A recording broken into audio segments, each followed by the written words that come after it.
Chronic গ্যাসের ওষুধ একটা যদি খেতে দেখেন আপনার এমন এক সময় আসবে যখন গ্যাস্ট্রিক ওষুধ কোনো কাজই করবে না, আপনার ডিসেন্ট্রি হবে, ক্রনিক ডিসেন্ট্রি হবে। অ্যান্ড গ্যাস্ট্রিক ওষুধ যদি না খাই আমি, কয়েকটা পদ্ধতি মনে রাখবেন, 3-4টা।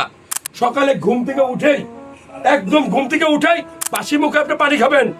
আমরা বলি যে 36 রকমের রোগ থেকে দূরে থাকে, আরে বাদ দেন 36, আপনার ভিতরে একটা চাঞ্চল্য আসবে, তারুণ্য আসবে। সকালবেলা ফ্রেশ পানি খেলে দেখবেন দিনটা ভালো যাবে, ব্রেন পানি পাবে, শরীর পানি পাবে, আপনার গ্যাস্ট্রিকের সম্ভাবনা কম থাকবে। কারণ কি জানেন, এই যে কথা বলছি মুখে থুতু আসছে না, ঘুমাইলেও মুখের ভিতরে থুতু আসে না, লালা আসে না।